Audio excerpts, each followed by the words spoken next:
ቁረይሾቹ ረሱል ሰለላሁ ዐለይሂ ወሰለም መካን ለቀው መዲና ወደ አውስና ኸዝረጅ ወደ የትሪብ መሄዳቸው ረፍት ነስቷቸዋል።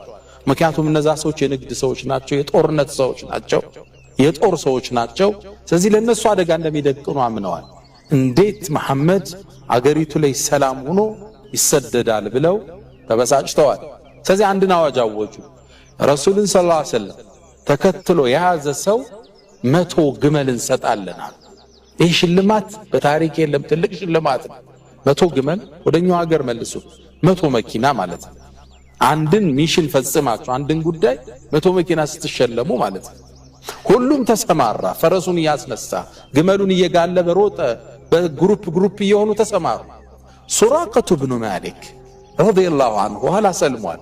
ሱራቃ ይሄን እድል ለማግኘት የተንቀሳቀሰ ግለሰብ ነበር። በጣም መንገድ አዋቂ ነው። ኮቲ አሽታች ነው።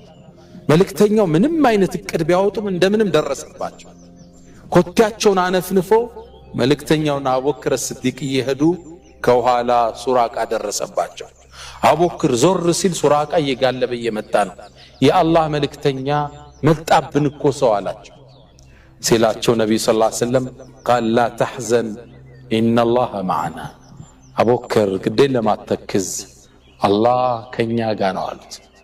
ከዛም ሱራቃ እየቀረበ መጣ። ሲቀርብ ነቢዩ ሰለላሁ ዐለይሂ ወሰለም ጌታቸውን ተማጸኑ።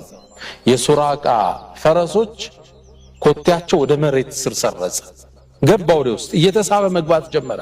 እባክህን አስለቅቀኝ አስለቅቀኝ ብሎ መጮህ ጀመረ። ነቢዩም አላህን ተማጸኑ። ፈረሶቹ እግራቸው መሬት ተፋቻቸው። አሁንም ቋምጧል። 100 መኪና 100 ግመል ነው። ደሃ ምስኪን ገጠሬ ምን ያድርግ?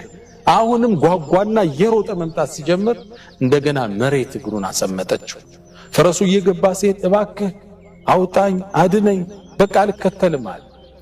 መሬት እንድትለቀው ተደረገ። ተከተላቸው። አሁን ቋምጧል። እንዴት ይህን እድል ያሳልፈው? ሶስተኛም እግሮቹ ወደ መሬት ስር ሰረጉ። فقال سراقة علمت أنك مؤيد من السماء ከሰማይ በኩል እርዳታ እንዳለህ አውቃለሁ እባክህን አስለቅቀኝ አላቸው ለሶስተኛ ጊዜ። ከዛም ሱራቃ ወሰነ፣ በቃ አልከተልም ከዚህ በኋላ ከኋላዬም አንተ የሚያሳዱን ሰዎችን እንዲመለሱ አደርጋለሁ አለ። ልክ ይህን ሲል መልእክተኛው አለይሂ ሰላቱ ወሰለም አንድን ብስራት ነገሩ። ሌላ ተአምራቸው ነው። አሁን መሬቱ ያዘችውን የነገርኳችሁ ሌላ ተአምር ደግሞ ተገለጸ። فكيف بك يا سراقة አንተ ሱራቃ እንዴት ልትሆን ነው ያኔ ያሉ።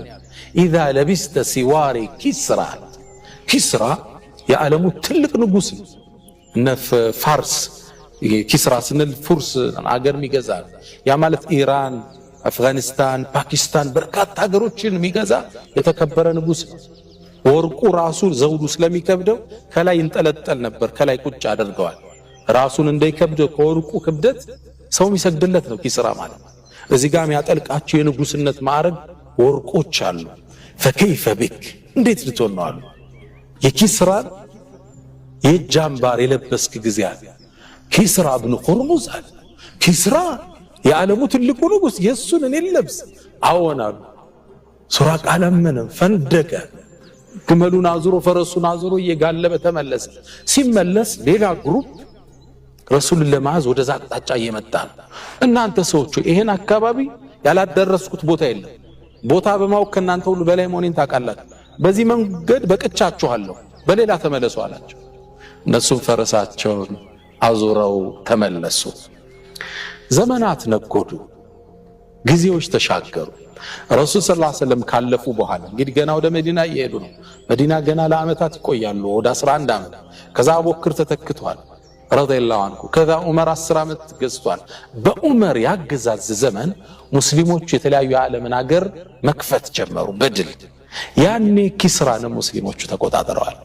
ያኔ ሲቆጣጠሩ የኪስራ ቤተ መንግስት በሙስሊሞች ወደቀ። የኪስራ አልባሳቶች፣ አምባሮች ወደ ዑመር በስጦታ መጣ።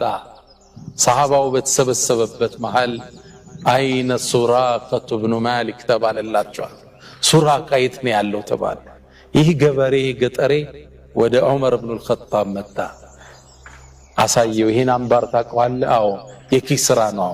መልእክተኛው ቃል የገቡልን ታስታውሳለህ? ነብዩ አለይሂ ሰላቱ ወሰለም ከዓመታት በፊት አዎ ልበሰው ተባለ። ሱራካ የኪስራን አምባሮች እጁ ላይ አጠለቀ። ዑመር ተገረመ። በኺን በኽ አዕራቢዩን አንተ ገጠሬ የኪስራን እንትን አደረግከው? ሰሐባው እንዳለ አለቀሰ። ነቢዩን አስታወሱ። ያኔ ረሱል የሉም በሕይወት።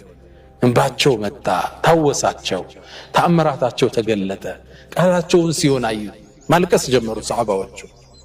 ዓለይከ ሰላቱ